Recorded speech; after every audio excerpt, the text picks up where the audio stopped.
सभी तत्वदर्शी जिज्ञासुओं को एवं गीता प्रेमियों को मेरी ओर से और मेरी संस्था डूअर्स पैराडाइज फाउंडेशन की ओर से जय श्री कृष्ण। आज हम वर्तमान युग में आध्यात्मिक चिंतन की श्रृंखला के तहत गीता के द्वितीय अध्याय के श्लोक संख्या 61वें की व्याख्या कर रहे हैं। अभी तक भगवान श्री कृष्ण ने यह बताया कि समबुद्धि रहने से, रसबुद्धि रहने से यत्न करते हुए भी विद्वान मनुष्य की भी इंद्रियां उसके मन को हर लेती हैं। अर्थात जिसकी आसक्ति रसों में रहती है, जिसकी बुद्धि सम नहीं होती है, असम रहती है, उसकी बुद्धि, उसकी इंद्रियां उसके मन को हर लेती हैं, जिससे उसकी बुद्धि परमात्मा में प्रतिष्ठित नहीं होती।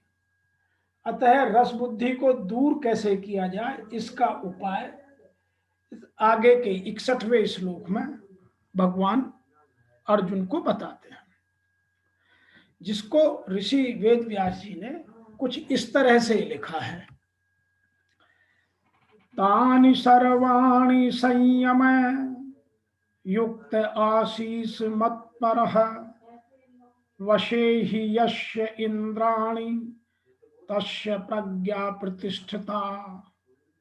अर्थात इसलिए साधक को उन सारी इंद्रियों को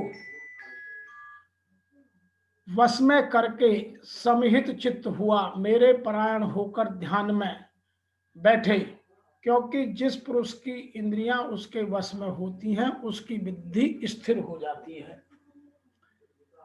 So a seeker should restrain all his senses and meditate with focus on me.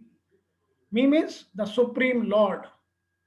Because if a man controls his senses, his intellect becomes steady by itself. अर्थात मैं यह कहने की कोशिश करता हूं कि जिसकी बुद्धि इंद्रियों द्वारा या मन द्वारा हर ली जाती है, या जो बलपूर्वक मन का हरण करने वाली इंद्रियां हैं, उन सबको वश में करके अर्थात सजगता पूर्वक उनको कभी भी विषय में विचलित न होने देने पर मेरे परायण हो जाए। तात्पर्य यह हुआ कि साधक इंद्रियों को वश में करता है, तब उसमें अपने बल का अभिमान रहता है कि मैंने इंद्रियों को अपने वश में किया। यह अभिमान साधक को उन्नत नहीं होने देता है और उससे भगवान विमुख कर देता है। अतः साधक इंद्रियों को संयमन करने में कभी भी अपने बल का अभिमान न करे, उसमें अपने उद्योग को कारण न माने, प्रत्युत केवल भगवान कृपा को ही कारण माने कि मेरे को इंद्रियों को संयम में जो सफलता मिली है वह केवल भगवान की कृपा से मिली है। इस प्रकार उसके मन में विनम्रता और केवल भगवान के परायण होने का उसका साधन सिद्ध हो जाता है। यहाँ मत पर कहने का तात्पर्य यह है कि मानव शरीर का मिलना, साधन में रुचि होना, साधन में लगना, साधन का सिद्ध होना, ये सब भगवान की कृपा पर ही निर्भर हैं। परंतु अभिमान के कारण मनुष्य इस तरफ ध्यान कम जाता है। कर्म योगी तो कर्म करने की ही प्रधानता रहती है और उसमें अपना ही पुरुषार्थ मानता है। अतः भगवान की विशेष कृपा करके कर्मयोगी साधक के लिए अपने परायण होने की बात कह रहे हैं। भगवान के परायण होने का तात्पर्य है केवल भगवान में ही महत्व बुद्धि हो कि भगवान ही मेरे हैं और मैं भगवान का हूं, संसार मेरा नहीं है और मैं संसार का नहीं हूं। कारण है कि भगवान ही हरदम मेरे साथ रहते हैं, संसार हरदम मेरे साथ नहीं रहता। इस प्रकार साधक का मैंपन केवल भगवान में ही लगा रहे। कर्मयोग का प्रकरण होने से वहां भगवान को कर्मयोग के अनुसार उपाय बताना चाहिए था, परंतु गीता के अध्ययन करने से ऐसा मालूम होता है कि साधन में सफलता में केवल भगवत परायण ही कारण है। अतः गीता में भगवत परायणता की बहुत ही महिमा मानी गई है। जैसे जितने भी योगी हैं उन सब योगियों में श्रद्धा पूर्वक मेरे में परायण होकर मेरे भजन करने वाला ही श्रेष्ठ है। यह बात 6वें अध्याय के 47वें श्लोक में भगवान श्री कृष्ण ने अर्जुन को आगे बताई है। वशे ही यश्रे इंद्राणी तस्व प्रज्ञा प्रतिष्ठिता। पहले 19वें श्लोक में भगवान ने यह कहा कि इंद्रियों का विषयों में संबंध विच्छेद होने पर भी स्थित प्रज्ञता नहीं होती है, और इस श्लोक में कहते हैं कि जिसकी इंद्रियां वश में है वह स्थित प्रज्ञ है। इसका तात्पर्य यह है कि इंद्रियों का विषयों से संबंध विच्छेद होने पर भी भीतर में रस बुद्धि पड़ी है, अर्थात इंद्रियां वश में नहीं है, परंतु यहाँ स्थित प्रज्ञ पुरुष की इंद्रियां वश में हैं और उसकी रस बुद्धि निवृत्त हो गई है, उसकी किसी चीज में कोई इच्छा नहीं रह गई है। इसलिए यह नियम नहीं है कि इंद्रियों को विषयों में संबंध विच्छेद होने पर वह स्थित प्रज्ञ हो जाएगा, क्योंकि उसमें रस बुद्धि रह सकती है, कामना बच सकती है, इच्छाएं बच सकती हैं, परंतु यह नियम है कि स्थित प्रज्ञ होने से इंद्रियां वश में हो जाएंगी। जब हम पूर्ण समर्पण कर भगवान के सामने सर झुकाकर यह स्वीकार करते हैं कि जो हो रहा है वह सब तुम्हारी कृपा से हो रहा है, जो हो रहा है, जो मैं कर रहा हूं, या जो हुआ या जो आगे होगा, वह सब आपकी कृपा से हो रहा है, तब वह स्थित प्रज्ञ की स्थिति में पहुंच जाता है। इस श्लोक में बताया गया कि योगी शुद्ध की चरम अनुभूति भगवान की कृपा से होती है। जब तक भगवान की कृपा नहीं होगी तब इंद्रियों का रस खत्म नहीं होगा, वो रस में या रस की आसक्ति में रहेंगी, और जिस दिन भगवान की कृपा हो जाएगी उस दिन वह स्वयं समाप्त हो जाएगी।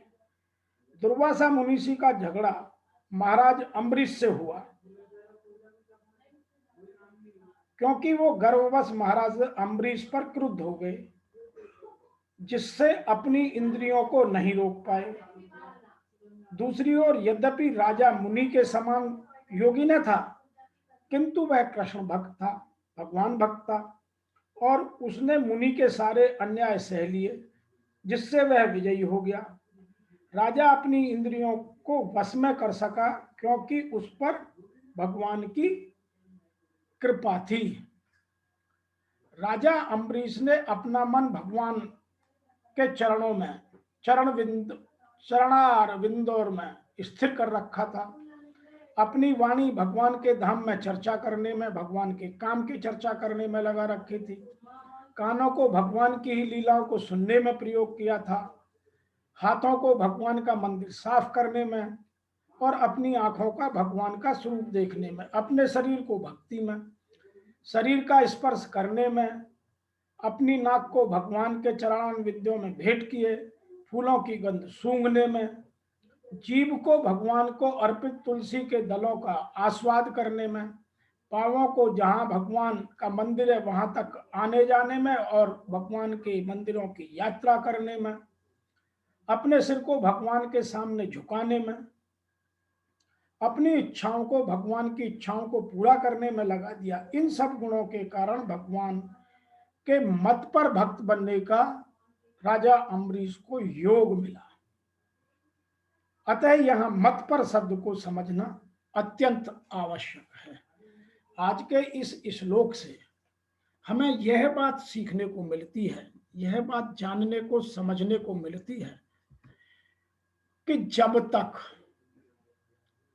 हम सभी इंद्रियों को नियंत्रित कर भगवान में पूर्ण ध्यान के साथ स्थापित नहीं होंगे, तब तक हमें इन रसों से आसक्ति नहीं मिल सकती, हम उनमें लगे रहेंगे।